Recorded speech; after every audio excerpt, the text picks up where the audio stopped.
Hey, well, what's up, guys? Welcome back to the Collision Live. Thanks for joining us once again. It's Daniel Blackaby here, as always. And as always, joined by the Chewbacca to my Han Solo, Mr. Samuel Camp. How you doing? Always good to be here. Doing well. Enjoying the crisp fall weather finally here in Georgia. So that's been nice, and the leaves have finally changed, and it feels good.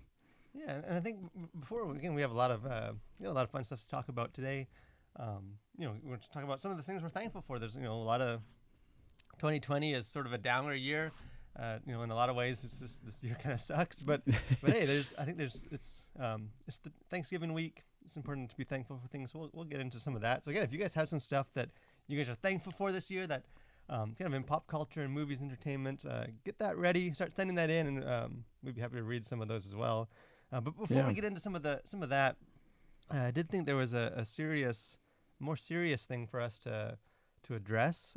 As you guys know, Christians a lot of time get accused of hypocrisy.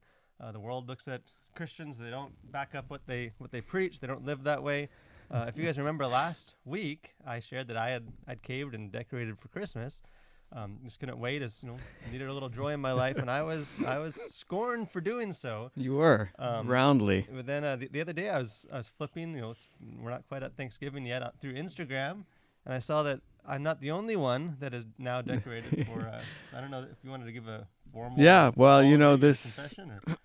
Yeah, much like public figures in the media have been called out. I'll accept my public condemning here. Yes, we did in fact decorate for Christmas before Thanksgiving, and we felt like, hey, Christmas is late, or Thanksgiving is late this year, and we had a free weekend, and you know what? We had a new house that's never been decorated for Christmas, and we thought might as well. So yeah.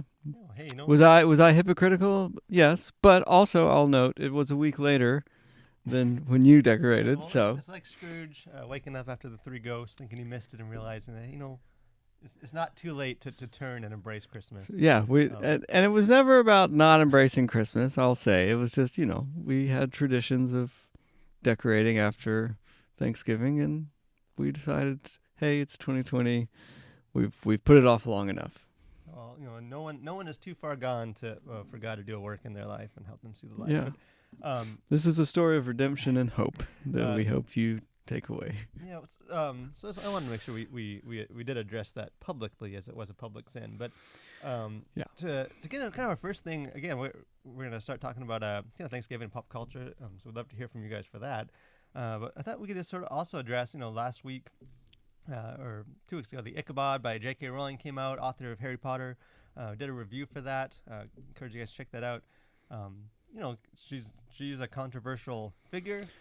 They still haven't canceled her, it seems. Yeah, well, she's still allowed to publish books, so I think that's a win for sanity. Yeah, the way you got to do it is you just can't be canceled by both sides at once, as long as you just alternate, as she has managed to do. But so again, I thought it was sort of we may just check in on, talk a little bit about just kind of magic and what do Christians do about that. Again, maybe I'm playing my hand. Condemn it soundly. Do we burn the books? Do we? Again, there's a post this week at the Collision about this topic, but I thought we could just sort of talk about it briefly here. Again, it's we've seen this since we started doing the Collision. Yeah, and you mentioned this in your article that anytime we review a movie that has any whiff of magic or the non-explained, that we get all kinds of people coming and commenting on those reviews, and it's quite funny. Some of them are good. We've had some good conversations about that. And yeah, we welcome disagreement, conversations. That's one of the things we try and do at the Collision. But again, some of it's not, and it's funny because even some of the movies that we give a horrible rating for, we trash the movie, saying it's not a good movie. Just for doing the review, we've been called names, and again, it stirs. I'm young enough to remember, some of that when the Harry Potter books were coming out. Yeah. There's that tension within, I was in youth at the time, in our youth group, the lines were divided by pro and against, and again, there's just something about magic and supernatural stuff that and I'm not entirely sure why, but it kind of Well, sparks some kind of yeah, passionate feelings. it does, and it's interesting that oftentimes in the Christian community, this is really kind of I think it seems to be a very specific type of magic that gets the backlash. Like, if there's any mention of a fantastical world that has like witches and wizards and actually called magic, that tends to get the backlash. Whereas if it's like uh, a magical space cowboy movie where there's a magical force that controls everything, doesn't seem to be a problem in most Christian circles. But if it's sort of overtly this person has a wand and is doing magic in this fictional fantasy world, that's an issue. But if this person can move objects with their mind in a space odyssey, like, Yeah, that's okay. And I think it kind of comes in some ways. It's almost like Halloween. Some of the similar discussions that we have with that. But it's kind of the closer to what we know of like real life witchcraft. Yeah. The more queasy, and that's understandable. We're not here to say that's super unrealistic or thoughtless or whatever. It makes sense. Yeah. But again, there is that tension for Christians. As Christians, how do we? Because again, I say this in the article too. One of the paradoxes with it is that like the fantasy genre itself is largely the result of Christianity. If you kind of trace modern fantasy with Tolkien and Lewis, and obviously there's a bunch of other ones as well. George MacDonald, G.K. Chesterton, I think you mentioned. What's A Wrinkle in Time? The author of that did a bunch of stuff. L'Engle. But they're all Christian. Yeah. They're all kind of came out of that exploring, all those explore kind of spiritual themes using magic. Yeah. So there is that kind of tension where it's like, well, on the one hand we don't like Dumbledore, written by kind of a backslidden Catholic, self-professed, but we do like Gandalf because Tolkien was a Christian. So sort of how do we is it appropriate for Christians to kind of wade into and enjoy these stories, or is the Bible kind of clear to stay away from witchcraft and evil? Well, as you mentioned in the article, the Bible's very explicit in staying away from actual like witchcraft and necromancy and sort of the occult and that sort of stuff. But it doesn't really speak too much about entertainment and using fantastical stories to address a broader moral truth. And so I think that's really, at least in my mind, that's kind of where the line is. Like, obviously you shouldn't try and like communicate with your dead relatives. Like, I don't think that's a good idea. Yeah. But is enjoying a piece of fantasy literature or movies that has fantastical elements that can only be explained by magic or are explicitly called magic. Is that somehow not good? I don't think so. In most cases, I mean, obviously, I think you can kind of go really far down that track with certain movies or shows, but for the ones that we've been talking about, like I don't see that as being like it's clearly the magic itself is not the thing that they're trying to communicate. It's like that balance, because you can say call 1-800-THE-OCCULT. Join today. Like it's definitely it's a tool to further a story or a narrative. Yeah, because Monty comments, also if it's an animated Disney movie, magic is usually considered okay. And clearly Monty has not looked at the comment section of some of those we've got animated Disney movies like that Frozen, are not okay. We got some comments for that, and but again, I think in general, there is a difference. I think with the Bible, it's clearly condemning witchcraft. And again, at the time that they were writing, they weren't talking about entertainment. They were talking about actual witchcraft. Because that was a huge part has been such a big part of culture. because again, what we're not trying to say is, well, if it's entertainment, it's fine, because well, the Bible condemns adultery and sexual promiscuity, but Yeah. I'm just watching it on a movie. Well, that's Yeah. but I think what you're getting at is that there is difference. Is Cinderella's godmother turning a pumpkin into a carriage? Is that somehow promoting or causing Christians to reject God and embrace this kind of dark spiritual religion? Like, no, it's just sort of a fun. It's it's telling a story using magic as its backdrop. Only the old animated movies, Monty. That's right. Yeah, none of these newfangled. Frozen changed. And again, Onward was another one that again, a kind of Pixar movie, but dealt with the OG Disney. I think it is. I think if you look at the actual verses in the Bible, it's pretty clear that it's condemning. It's the example I use is sort of in Exodus, the command to avoid graven images, don't make any image of things in heaven. Again, if you walk through most Christians' homes, you find countless paintings in clear violation to that. And there's God picture, there's the Trinity, there's angels. We have angels everywhere. All that would be breaking the commandment. And I think the reason why that most Christians are okay with that is because that verse was talking about idolatry. Don't create images. Don't create idols that you worship. It wasn't the images, and I think that's sort of where the Bible falls on magic. I think there are kind of spiritual magic stuff in films that Christians need to be very careful about embracing or exposing themselves to. But the Bible isn't saying, hey, if there's if you're reading King Arthur and you get to the part where Merlin shows up, you need to toss that book in the fire because that's going to lead you astray. And again, it just goes back to a lot of what we've talked about before, just with entertainment choices, is being discerning, and realizing like, so what is the point of this movie or book or whatever, and before you discount it wholesale,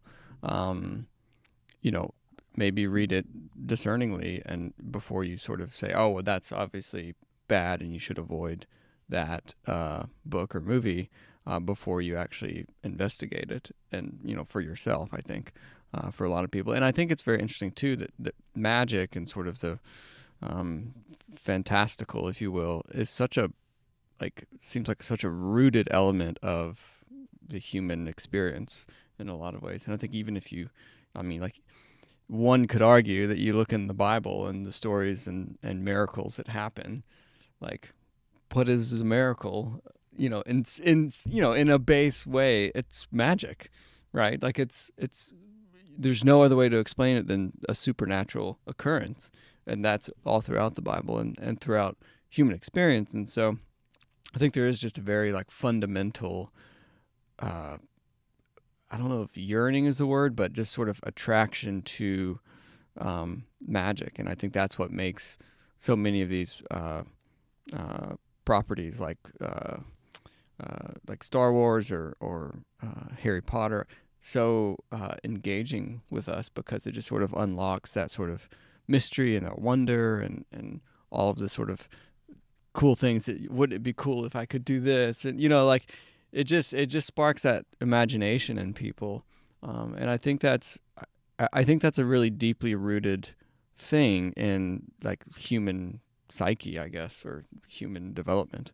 Yeah, and I think it's like all things. I think sometimes we deal with these questions like in a vacuum, where if a kid sees this, then there's gonna the reality is there's a lot more kind of influences. It's the same way my kids, we're watching Power Rangers the other day, and wanting to go, and maybe it does make them kind of aggressive after they watch them, want to go start beating each other up. They're twins, but again we walk with them as parents, through that. Hey, this is a show. They're fighting bad guys in real life. We have discipline, and I think the same is true with magic. I think sometimes we almost act as though we are powerless. If a kid sees a Disney fairy tale as a child, then they're just they're on the fast track. And the reality is, kids know.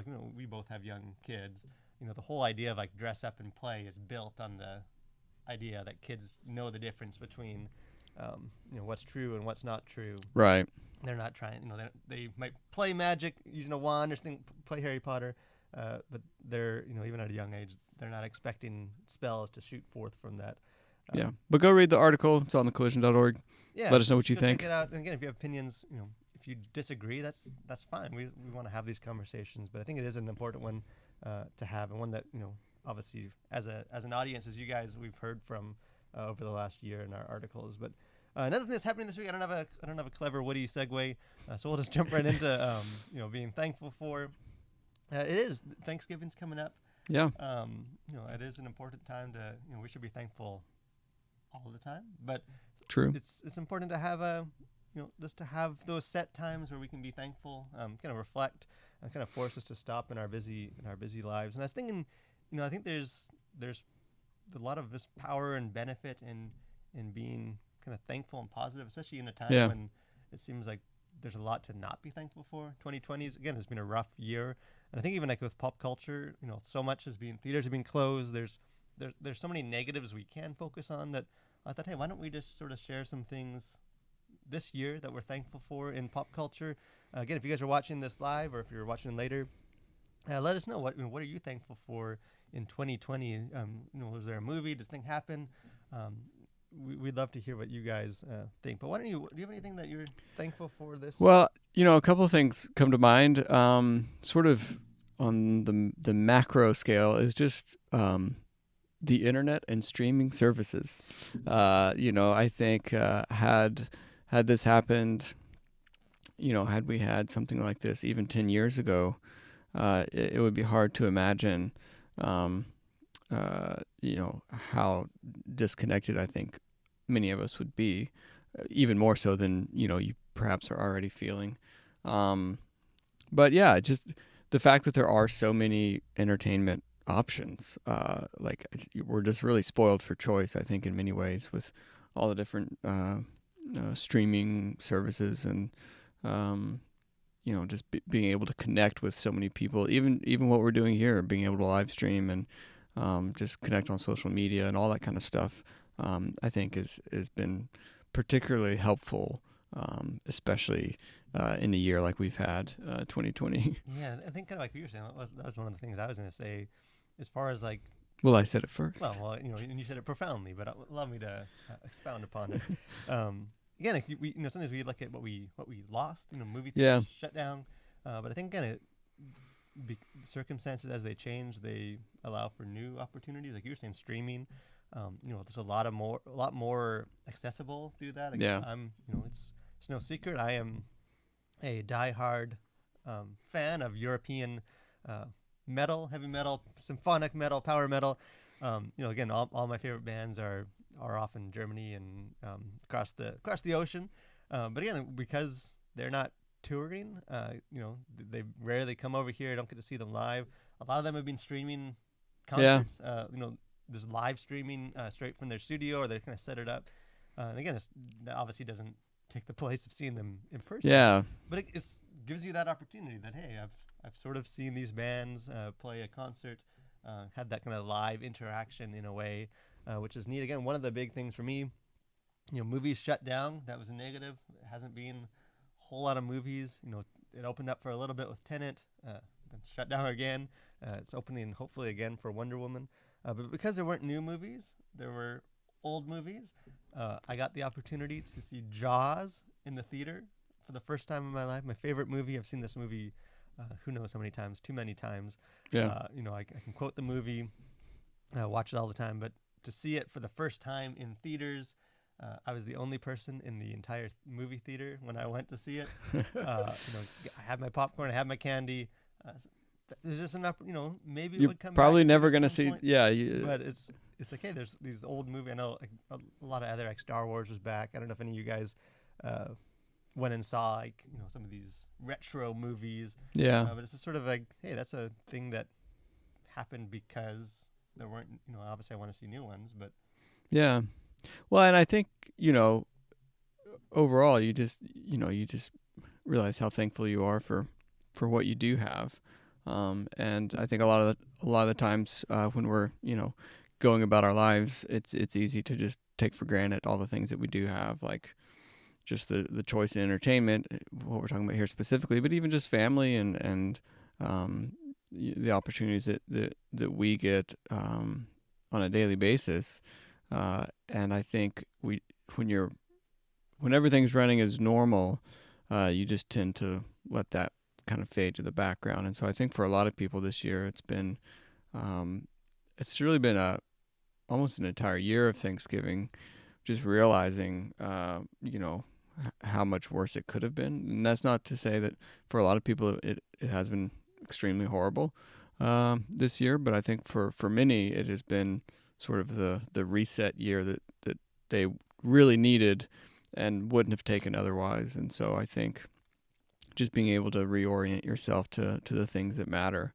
Yeah, I think it gives you like a newfound appreciation for what we haven't had, things that we probably took for granted. We see that with like church. Take for granted meeting together. How special that can be as a church body.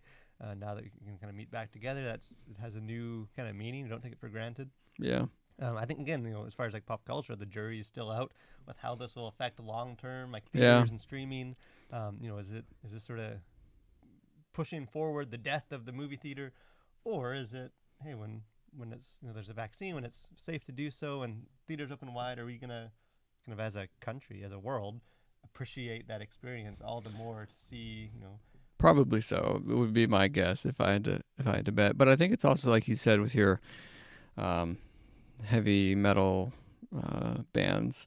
I think it's been really cool with just musical artists in general. Like I've seen so many live streams and Instagram lives with some of my favorite artists, and that's been kind of a really unique thing. I think that's come out of this is you've kind of gotten to look at perhaps some of your favorite artists that they would have never done the sort of live streams and sort of communication with their fans that they did this year on any other year. And so I think that has been kind of a neat thing to see, sort of the closing of the gap between artist and fan. And so that's been, we have the technology to do it. And so that's been really cool to kind of see. And just the ingenuity that also comes from all that. Maybe kind of a last thing kind of related to that is sort of the delayed gratification. I think that's we haven't necessarily had the payoff yet to be thankful for, but I think it's almost like you're leading up to Christmas, then for some reason Christmas is canceled. You can't open the presents or whatever. Yeah. You get to next Christmas, you buy the presents, and you have last year's. Like there's been no movies coming out. No real movies. A lot of even like musicians and stuff have delayed their albums because they want to have a tour with it to kind of get it out to a bigger audience. So if you kind of look at like what movies are coming out like in the next year, if things kind of return to some level of normal, like it's crazy. It's going to be how they're going to fit. You have basically 2 years worth of movies. Yeah. They're going to be crammed into 1 year. You have a bunch of musicians and stuff that were going to be on tour. Tours got canceled. I feel like we're just going to be going from one thing to the next. Yeah, it's going to be a constant concert / show / movie event, just all the time. Yeah, once it finally does come. So many, because I think it's like the week that kind of COVID shut down theaters and stuff for the first time. Me and my wife had tickets to A Quiet Place 2. I loved the first one. We got tickets in the biggest theater. We pre-ordered food. We were going to do this up as a big date night. Things shut down a couple days before that came out. The movie got postponed, I think, sometime next year. Yeah. That was in March. I know. There's going to be so much when things come back. Like Dune, all these movies are getting pushed back. It's, for as bad as this year might have been for that, next year is going to be crazy. But again, let us know if you guys are watching this later. What were you thankful for the most this year? Obviously, the year's not over, but in all the negative, I think it's important to recognize that pop culture did give us a lot of stuff. There was a lot of things to kind of find joy in. Mandalorian season 2. Still 2. Finding joy in that. Yes, I'm finding much joy. We're halfway through. But again, so this week at the Collision, a couple things going on. Again, like we already kind of said, there's the review for the Ichabod. If you didn't check that out, video and written on the website. Mm-hmm. Article, Christianity and Magic, kind of similar to what we were talking about. If you want to check that out, kind of a little more in depth, kind of breaking that down with how should Christians approach this. One of the things coming up again, we're doing another book review I don't know if some of you guys, this is sort of like a holy grail for nerds. I forget what year this came out. Ready Player One, and then Steven Spielberg directed a movie adaptation of it, which I thought was good. I wasn't as crazy about this book as so many people, other kind of pop culture junkies were. But again, I thought it was an interesting concept. The Ready Player 2, the sequel, comes out today. Again, it seems like every week I'm saying there's something coming to my mailbox from Amazon Prime. So I'll be checking that book out. I've seen some like excerpts and stuff leaked, and it looks a little rough. Some kind of stuff that as a Christian we're gonna have to wrestle through. But again, I'll be reading that this week, and then having probably a review later this week or else next week. So check that out. And yeah, so again, check that out. Cultural Conversations. What do you see going on in the world today? Well, I think Hillbilly Elegy comes out today on Netflix, and so I read the book, J.D. Vance. It's a great book, powerful story, and so hopefully we're gonna some version of us here at the Collision will watch it and try. Ron Howard. Ron Howard directs. Some pretty big names acting in that as well. I think Amy Adams. Forget the other one now. Glenn Close, I think, was the other big name in that. But anyways, so that's today, I think. So we're gonna maybe by no promises before Thanksgiving, but at some point probably in the next week we'll get a review out for that. So I'm excited to see how they adapt this into a movie. And then I also saw that Taylor Swift is releasing a new documentary, Folklore something, just to say that she continues to reinvent herself, and it should be interesting to see where that goes. Yeah, she had it was an Americana. Yeah. Americana. We did a review. So maybe we'll do a review for that so one. so keep your eyes open for that.